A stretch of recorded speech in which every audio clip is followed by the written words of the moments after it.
Welcome to Raj news. Telangana ప్రభుత్వం కీలక నిర్ణయం తీసుకుంది.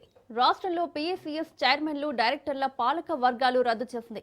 ఆగస్టు 14న పీఏసీఎస్ల పదవీ కాలం ముగిసింది. 9 జిల్లాల డీసీసీబీలను తొలగిస్తూ ప్రభుత్వం ఉత్తర్వులు జారీ చేసింది.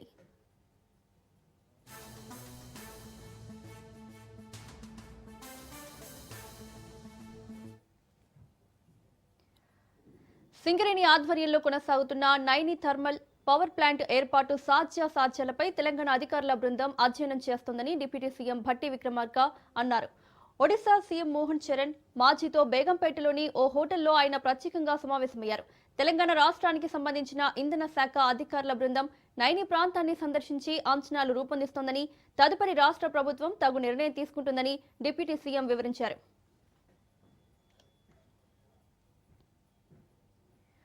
వనపర్తి జిల్లాలో ఎమ్మెల్యే మేఘారెడ్డి వర్సెస్ చిన్నారెడ్డిగా మారింది. చిన్నారెడ్డిపై మేఘారెడ్డి సంచలన ఆరోపణలు చేశారు. వనపర్తిలో పలు చోట్ల కాంగ్రెస్ బలపరిచిన అభ్యర్థుల ఓటమికి చిన్నారెడ్డి కారణమంటూ హాట్ కామెంట్స్ చేశారు ఎమ్మెల్యే మేఘారెడ్డి. చిన్నారెడ్డి సహకారంతోనే బీఆర్ఎస్ గెలిచిందని, 40 ఏళ్లు పార్టీ కోసం పనిచేసిన కాంగ్రెస్ అభ్యర్థులను ఓడించడానికి మనసెలా వచ్చిందని నిలదీశారు.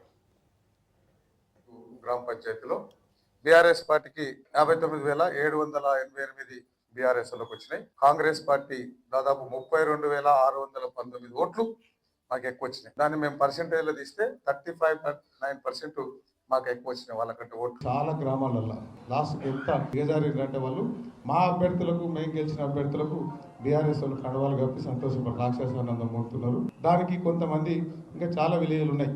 సో ఆ పేరు నేను చెప్పదలుచుకోలేదు. కానీ ఇన్ని రోజులు దాదాపు స్వాతంత్రం వచ్చినప్పటి నుంచి వనపర్తి ప్రజలు కాంగ్రెస్ జెండా మోసి చేయి గుర్తు మీద ఓట్లు వేసారు. ఒకవేళ నేను చెప్పే ఆ పెద్ద నాయకులు ఎదురు వచ్చే శత్రువు ఎట్లాగో మేము ఫేస్ చేస్తాం బీఆర్ఎస్ పార్టీ వెనుక నుంచి.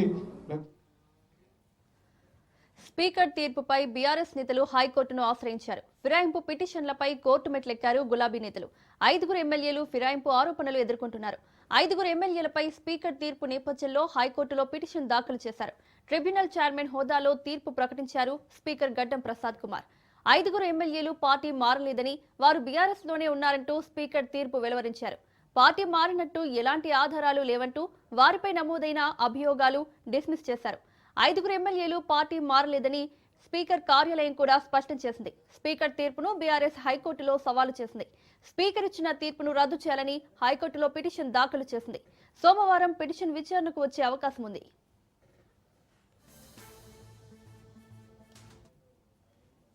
నిజంగా 10 మందిని చూస్తే కూడా నాకు నవ్వాలని ఏడవాలని తెలుస్తలేదు. నిన్న స్పీకర్ గారు, మనం వాళ్ళకి స్పీకర్ గారు ముంగట న్యాయస్థానం పోయినాం.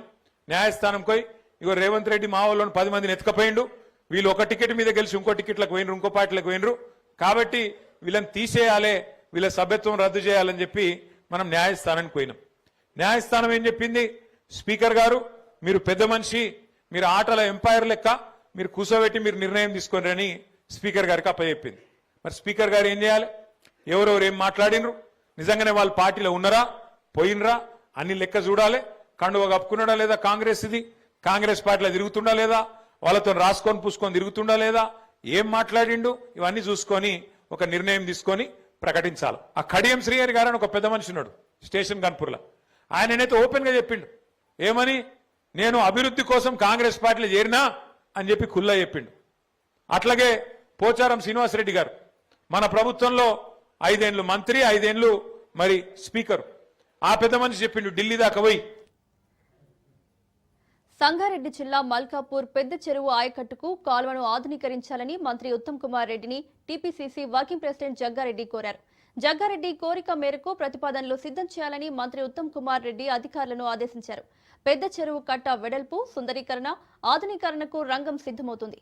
పెద్ద చెరువుకు నీళ్లు వచ్చే ఫీడర్ ఛానల్, నీళ్లు వెళ్లే కాల్వలు ఆధునీకరించనున్నారు.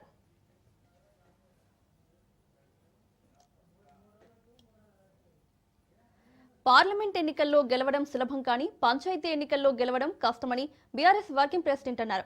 ప్రతిపక్షంలో ఉన్నప్పుడు సిరిసిల్ల జిల్లాలో కాంగ్రెస్ 10 సీట్లు గెలవలేదని, కానీ ఇప్పుడు బీఆర్ఎస్ 80 గ్రామాల్లో గెలిచిందని తెలిపారు. సీఎం రేవంత్ రెడ్డి లాగే ఫిరాయింపు ఎమ్మెల్యేలు కూడా మాటలు మారుస్తున్నారన్నారు. హైదరాబాద్ లో ఆయన ప్రెస్ మీట్ పెట్టి చెప్తున్నాడు, 5 నిమిషాలలో మాట మార్చిండు ముఖ్యమంత్రి. మొదలు ఏమన్నాడు, మేము 66% గెలిచినాం, ఇది రాష్ట్రంలో మేము 66% గెలిచినామని మొదలు డైలాగులు కొట్టిండు. ఇది మా ప్రభుత్వానికి ప్రజలు ఇచ్చిన ఆశీర్వాదం అని మొదలు డైలాగ్ కొట్టిండు. అతనికి 5 నిమిషాలకే మాట మార్చిండు. స్థానిక ఎన్నికలంటే లోకల్ విషయాల మీద జరుగుతాయి, లోకల్ అక్కడ ఉండే పరిస్థితులు బట్టి కులం బట్టి ఇంకోటి బట్టి జరుగుతుంది, దానికి మాకేం సంబంధం అని 5 నిమిషాల మాట మార్చిండు. కానీ నేను ముఖ్యమంత్రి గారిని ఇలా సిరిసిల్ల వేదికగా వారికి నేను ఒక సవాల్ విసురుతా ఉన్నా. అయ్యా ముఖ్యమంత్రి గారు, మీరు అన్నట్టు మీరు అనుకుంటున్నట్టు ఏది 66% రాష్ట్రంలో ప్రజలు నీతోనే ఉన్నారు అనే మాట నిజమే అయితే నేను నీకు ఒక సవాల్ చేస్తా ఉన్నా. మా ఎమ్మెల్యేలు ఒక 10 మందిని ఎత్తుకపోయినావు కదా, 10 మందిని ఎత్తుకపోయింది కదా, ఆ 10 మందికి దమ్ముంటే రాజీనామా పెట్టి ప్రజలు చెప్తారు ఎవరు ఎక్కడున్నారు, ఎవరి శాతం ఎంత, ఎవరి బతుకెంత, ఎవరి ఎత్తెంత, ఎవరి పొడువెంత ప్రజలు తెలుస్తారు. 10 మందితో రాజీనామా పెట్టించిర్రా ఎలక్షన్లకు. నిజంగా 10 మందిని చూస్తే కూడా నాకు నవ్వాలని ఏడవాలని తెలుస్తలేదు. నిన్న స్పీకర్ గారు మనం వాళ్ళకు స్పీకర్ గారు ముంగట న్యాయస్థానం పోయినాం. న్యాయస్థానం పోయి ఇగో రేవంత్ రెడ్డి మా వాళ్ళని 10 మందిని ఎత్తుకపోయిండు, వీళ్ళు ఒక టికెట్ మీద గెలిచి ఇంకో టికెట్లకు పోయినరు, ఇంకో పార్టీలకు పోయినరు, కాబట్టి వీళ్ళని తీసేయాలి, వీళ్ళ సభ్యత్వం రద్దు చేయాలని చెప్పి మనం న్యాయస్థానానికి పోయినాం. న్యాయస్థానం ఏం చెప్పింది, స్పీకర్ గారు మీరు పెద్ద మనిషి, మీరు ఆటల ఎంపైర్ లెక్క మీరు కూర్చోబెట్టి మీరు నిర్ణయం తీసుకోండి అని స్పీకర్ గారికి అప్పచెప్పింది. మరి స్పీకర్ గారు ఏం చేయాలి, ఎవరెవరు ఏం మాట్లాడినరు, నిజంగానే వాళ్ళ పార్టీలో ఉన్నారా పోయినరా అన్ని లెక్క చూడాలి. కండువ కప్పుకున్నాడా లేదా కాంగ్రెస్, ఇది కాంగ్రెస్ పార్టీలో తిరుగుతుండా లేదా, వాళ్ళతో రాసుకొని పూసుకొని తిరుగుతుండా లేదా, ఏం మాట్లాడిండు, ఇవన్నీ చూసుకొని ఒక నిర్ణయం తీసుకొని ప్రకటించాలి. ఆ కడియం శ్రీహరి గారు అని ఒక పెద్ద మనిషి ఉన్నాడు స్టేషన్ కన్పూర్లో, ఆయననైతే ఓపెన్ గా చెప్పిండు, ఏమని, నేను అభివృద్ధి కోసం కాంగ్రెస్ పార్టీలో చేరినా అని చెప్పి కుల్లా చెప్పిండు. అట్లాగే పోచారం శ్రీనివాసరెడ్డి గారు మన ప్రభుత్వంలో 5 ఏళ్ళు మంత్రి, 5 ఏళ్ళు మరి స్పీకర్. ఆ పెద్ద మనిషి చెప్పిండు, ఢిల్లీ దాకా పోయి రాహుల్ గాంధీని కలిసి బయటకు వచ్చి చెప్పిండు, ఏమని చెప్పిండు, నేను ఇప్పుడే రాహుల్ గాంధీని కలిసి కాంగ్రెస్ పార్టీలో చేరినా, మరి నాకు రాహుల్ గాంధీ గారు స్వాగతం పలికిండ్రు అని పెద్ద పెద్ద మాటలు చెప్పిండు. కానీ ఇలా ఇద్దరు పెద్ద మనుషులు, ఇటు శ్రీనివాసరెడ్డి గారు అటు కడియం శ్రీహరి గారు, ఇద్దరు కూడా స్పీకర్ ముంగట పోయి పచ్చి అబద్ధాలు చెప్తున్నారు.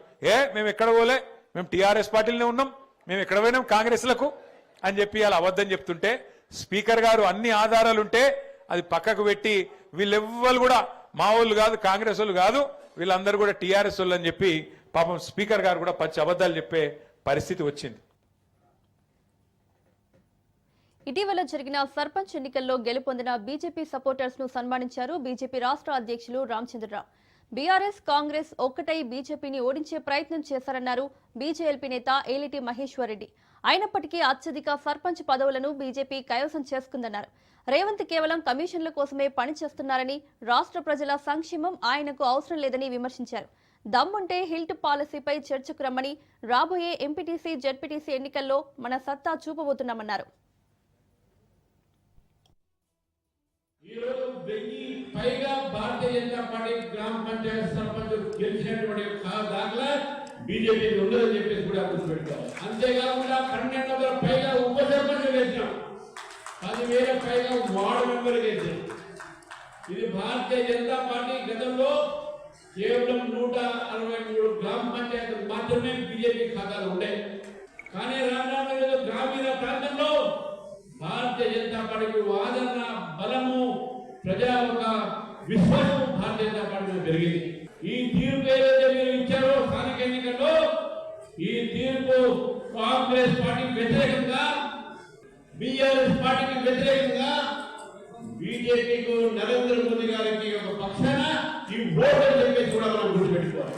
నువ్వు ఎన్ని రోజులు ఉంటావు, వచ్చే 5 సంవత్సరాలు నేనే ఉంటా, 10 సంవత్సరాలు నేనే ఉంటా అని చెప్పుకుంటా ఉన్నామంటే ఎంత నీ లోపల ఆత్మవిశ్వాసం సన్నగిరిందో దీన్ని బట్టి అర్థమవుతా ఉన్నది. నేను అడుగుతా ఉన్నాను, నిజంగా నీకు దమ్ముంటే మరి 10 సంవత్సరాలు ఉంటాయని చెప్తా ఉన్నావు కదా, మరి సిఎల్పి మీటింగ్ పెట్టు,